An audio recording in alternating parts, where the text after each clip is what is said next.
देत को चढ़े फूल चढ़े और चढ़े मेवा, रघुवर का भोग लगे संत करे सेवा। धन को आँख देत को को काया, बाजन को पुत्र देत निर्धन को माया।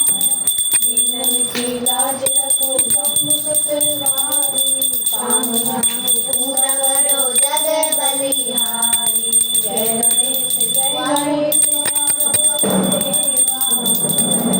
पार्वती पिता महादेवा, माता लक्ष्मी पार्वती पिता महादेवा। सूर्य श्याम शरण आए सकल कीज सेवा, सब काम सिद्धि करे सिद्धि गणेश देवा। जय गणेश जय गणेश देवा, माता लक्ष्मी पार्वती पिता महादेवा, माता लक्ष्मी पार्वती पिता महादेवा। जय गणेश भगवान। पूर्णमासी व्रत कथा। धनेश्वर ब्राह्मण की कथा। द्वापर युग में एक बार यशोदा जी ने श्री कृष्ण से पूछा, हे कृष्ण, तुम संपूर्ण विश्व के उत्पादक, पोषक तथा संहारक हो, मुझे कोई ऐसा व्रत बताओ जो सभी मनोरथों को पूर्ण करने वाला हो। श्री कृष्ण ने कहा, हे माता, सौभाग्य की प्राप्ति के लिए मैं तुम्हें पूर्णिमा व्रत बतलाता हूँ। इसे 32 पूर्णिमाओं तक करना चाहिए। इसके करने से संपत्ति और सौभाग्य की वृद्धि होती है। यशोदा जी ने पूछा कि इस व्रत को मृत्युलोक में किसने किया था। श्री कृष्ण ने कहा, कार्तिका नामक नगरी में चंद्रहास नामक राजा राज्य करता था। उसी नगर में धनेश्वर नामक एक ब्राह्मण रहता था। उसकी पत्नी रूपवती बहुत ही सुशीला थी। उस ब्राह्मण को कोई संतान न रहने से वो बहुत दुखी रहता था। एक बार उस नगर में एक तपस्वी योगी आया और वह वहाँ उस ब्राह्मण के घर के अतिरिक्त सभी घरों से भिक्षा लेकर निवास करने लगा। इन सब बातों की जानकारी धनेश्वर को हो गई। अपना अपमान समझकर वह उस तपस्वी के पास जाकर बोला, हे महात्मन, आप सभी घरों से भिक्षा लेते हैं किंतु मेरे घर से नहीं, इसका क्या कारण है। उस योगी ने कहा, निसंतान व्यक्ति की भिक्षा दूषित होती है, इसलिए उस अन्न को ग्रहण करने से व्यक्ति पतित हो जाता है। योगी की बात से धनेश्वर अत्यंत दुखी होकर उनके पैरों पर गिर पड़ा और बोला, महाराज, आप सर्वज्ञ हैं, मुझे पुत्र प्राप्ति का उपाय बतलाइए। धनेश्वर की प्रार्थना सुनकर योगी ने कहा, तुम चंडी की आराधना करो, तुम्हारी मनोकामना पूर्ण होगी। धनेश्वर ने घर आकर सारा वृत्तांत अपनी पत्नी को सुनाया और स्वयं तपस्या करने के लिए वन में चला गया। वन में उपवास पूर्वक उसने चंडी की आराधना की। भगवती ने उसे 16 दिन स्वप्न दिया, धनेश्वर, तुम्हें पुत्र होगा, परंतु 16 वर्ष की आयु में ही उसकी मृत्यु हो जाएगी। यदि तुम पत्नी के सहित 32 पूर्णिमाओं का व्रत करोगे तो वह दीर्घायु हो जाएगा।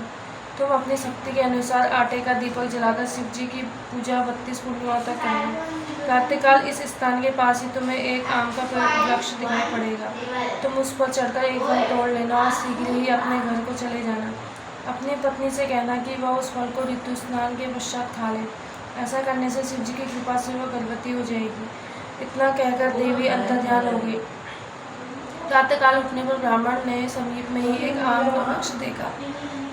उस पेड़ में आम के अत्यंत सुंदर फल लगे हुए थे। ब्राह्मण ने उस वृक्ष पर चढ़ने का प्रयास किया, परंतु वह सफल न हो सका। अंत में वह गणेश जी की स्तुति करने लगा, हे विघ्न विनाशक, आप मुझमें इतनी शक्ति दे कि मैं अपना मनोरथ सिद्ध कर सकूं। गणेश जी की कृपा से वह वृक्ष पर चढ़ गया। उसने उस वृक्ष पर एक सुंदर फल देखा और उसे ही वरदानी फल समझकर तोड़ लिया। घर लौटकर उसने अपनी पत्नी को वह फल दे दिया। फल खाने के परिणामस्वरूप वह गर्भिणी हुई और उसे एक अत्यंत सुंदर पुत्र हुआ। उस पुत्र का नाम देवदास रखा गया। वह बालक शुक्ल पक्ष के चंद्रमा के समान दिनों दिन बढ़ने लगा। देवी की आज्ञा के अनुसार उसकी माता ने पुत्र की मंगल कामना के लिए 32 पूर्णिमाओं के व्रत करना आरंभ कर दिया। बालक का 16वें वर्ष शुरू होते ही माता पिता चिंतित हो उठे कि यदि इसकी मृत्यु हो जाएगी तो वे उस शोक को कैसे सहन कर पाएंगे। अतः उन्होंने देवदास के मामा को बुलाकर कहा कि हम लोगों की इच्छा देवदास को काशी भेजकर 1 साल विद्या अध्ययन कराने की है, इसलिए तुम इसके साथ चले जाओ और 1 साल के बाद इसके साथ लौट आना। काशी यात्रा के लिए देवदास को एक घोड़े पर बैठाकर उसे मामा के साथ भेज दिया गया। बालक के माता पिता ने अपने मन की आशंका को उसके मामा से गुप्त ही रखा। देवदास के जाने के बाद उसकी माता ने 32 पूर्णिमाओं के व्रत को पूर्ण किया। उधर एक दिन देवदास अपने मामा के साथ रात्रि बिताने के लिए किसी ग्राम में ठहरा हुआ था। उसी रात्रि उस गांव में एक ब्राह्मण कन्या का विवाह होने वाला था। जिस स्थान में गांव की बारात ठहरी हुई थी वहीं देवदास भी ठहरा था। कन्या के विवाह मंडप में ही वर को अचानक धुनावरक रोग का आक्रमण हो गया। वर के पिता ने परस्पर विचार किया कि क्यों न विवाह देवदास के साथ करा दूं, आगे का वैवाहिक कार्य अपनी पुत्री के साथ संपन्न करा लूंगा। यदि अभी से यह भेद कन्या पक्ष में खुल जाएगा तो बारात वापस लौटानी पड़ेगी। ऐसा सोचकर वर का पिता देवदास के मामा से बोला, आप अपने भांजे को थोड़ी देर के लिए मुझे दे दें, विवाह कृत्य संपन्न हो जाने पर मैं लौटा दूंगा। उत्तर में मामा ने कहा, कन्यादान आदि में जो द्रव्य मिलेगा उसका अधिकारी मैं होऊंगा। वर के पिता ने यह शर्त मान ली। देवदास के साथ उस ब्राह्मण कन्या का विवाह विधिवत संपन्न करा दिया गया। विवाह उपरांत वह उस विवाहित कन्या के साथ भोजन न कर सका। उसने अपने मन में सोचा, अब यह न जाने किसकी पत्नी बनेगी, और तभी उसके नेत्रों में आंसू छलक आए। वधू ने उसकी उदासी का कारण पूछा। उसने सारी बातें बता दी। सुनकर कन्या ने कहा, मैंने अग्नि के समक्ष आपको पति बनाया है, आपके अतिरिक्त अब मेरा कोई दूसरा पति नहीं बन सका। देवदास ने कहा, तुम ऐसी भूल न करो, क्योंकि मेरी आयु बहुत अल्प है। मेरे न रहने पर फिर तुम्हारी क्या गति होगी। परंतु वह द्रुमप्रति की कन्या बोली, मुझे चिंता नहीं है, जो आपकी गति होगी वही मेरी भी होगी। हे स्वामिन, आप उठकर भोजन कीजिए। कन्या की बात मानकर देवदास ने भोजन किया और रात भर उसी के कमरे में रहा। प्रातःकाल देवदास ने तीनों नगों से निर्मित एक अंगूठी और रुमाल अपनी पत्नी को दिया और उससे बोला, इसे तुम मेरी निशानी जानकर अपने पास रखना, और मेरे जीवन मरण का हाल जानने के लिए तुम एक पुष्प वाटिका बनाओ। उसमें सुगंधित नवमल्लिका लगाकर प्रतिदिन संचित करो। जिस दिन मेरा शरीरांत हो जाएगा उस दिन ये फूल सूख जाएंगे। पुष्पों के हरे भरे होने पर जीवन का प्रतीक समझना चाहिए। इस प्रकार समझाकर वह चला गया। प्रातः होते ही वर पक्ष के लोग बाजे बजाते हुए कन्या के घर आए। बारातियों को देखकर कन्या ने अपने पिता से कहा कि यह मेरा पति नहीं है। यदि वह रात्रि में मिले आभूषणों आदि को दिखावे और मेरे साथ हुई गुप्त बातों को बतावे, इसे प्रमाणित समझिए, अन्यथा यह बनावटी है। कन्या के पिता ने वर को बुलवाया। उससे कन्या की बातें पूछी गई, परंतु उसने उसमें से अपनी अज्ञानकारी प्रकट की। तदंतर लज्जित होकर बारात वापस लौट गई। श्री कृष्ण ने कहा, हे माता, कुछ समय के पश्चात काल द्वारा प्रेरित सर्प रात्रि में देवदास को डसने के लिए आया, परंतु उसकी माँ ने पहले ही पूर्णिमा का व्रत कर रखा था, इसलिए वह सांप देवदास को डसने में असमर्थ रहा। तदंतर स्वयं यमराज आकर उसके प्राणों को निकालने लगे, जिसके फलस्वरूप देवदास मूर्छित होकर भूमि पर गिर पड़ा। देवयोग में से उसी समय वहाँ पार्वती जी के साथ शंकर जी आए। देवदास को मूर्छित अवस्था में देखकर पार्वती जी ने शिव जी से कहा कि हे महाराज, इसकी माता ने 32 पुण्यों का व्रत किया है, अतएव आप इसे प्राणदान दें। पार्वती जी के अनुरोध से शिव जी ने उसे प्राणदान दे दिया, जिससे वह बालक स्वस्थ होकर उठ बैठा। उधर देवदास की पत्नी उसके काल की प्रतीक्षा में रहा करती थी। जब उसकी वाटिका के पुष्प मुरझा गए तो उसे महान आश्चर्य हुआ, किंतु थोड़ी देर के बाद ही वे पुष्प पुनः खिल उठे, जिससे उसके पति के जीवित होने का प्रमाण मिल गया। देवदास की पत्नी ने अपने पिता से कहा, पिताजी, मेरा पति जीवित है, आप उनकी खोज कराइए। 16 वर्ष बीत जाने पर देवदास ने अपने मामा के साथ काशी छोड़कर घर के लिए प्रस्थान किया। देवदास के ससुर उसकी खोज में जाने ही वाले थे कि देवदास अपने मामा के साथ वहां आ पहुंचा। ससुर प्रसन्नता के साथ उन दोनों को अपने घर ले आया। वहां उपस्थित सभी नगरवासियों ने देवदास के साथ विवाह होने की बातों का समर्थन किया। देवदास को देखते ही कन्या ने पहचान लिया। कुछ दिन बाद देवदास अपने मामा और पत्नी के साथ अपने घर को दहेज लेकर चला गया। ग्रामवासियों ने देवदास के आने की खबर उसके माता पिता को दी। थोड़ी देर में ही देवदास ने आकर सबको प्रणाम किया।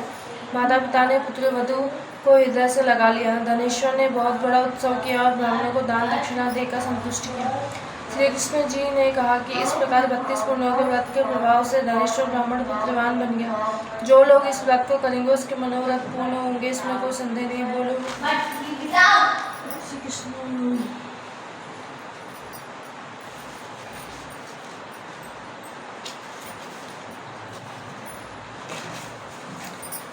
ओम जय जगदीश हरे, स्वामी जय जगदीश हरे।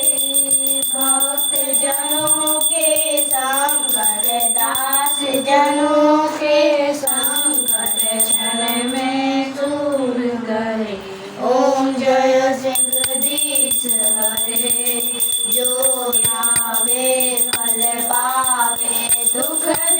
से मन का, स्वामी दुख बिन से मन का। सुख संपत्ति घर आवे, धन दौलत घर आवे, कष्ट मिटे तन का। ओम जय जगदीश हरे। माता पिता तुम मेरे, शरण गाऊं मैं किसकी, स्वामी शरण गाऊं मैं किसकी। तुम बिन और ना दूजा, प्रभु बिन और ना दूजा, काश करूं मैं किसकी।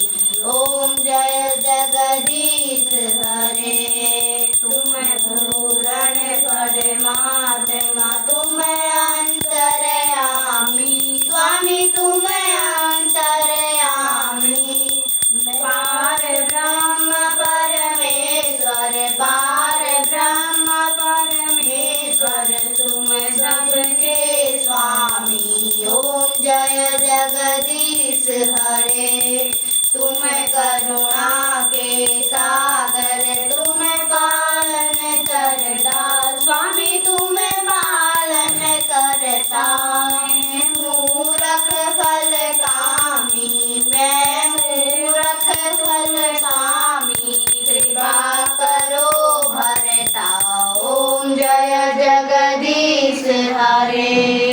तुम हो एक अघोरथ, सबके प्राणपति, स्वामी सबके प्राणपति। उदया मन की सविध मिलऊ दया, मैं कुमति। ओम जय जगदीश हरे। दीन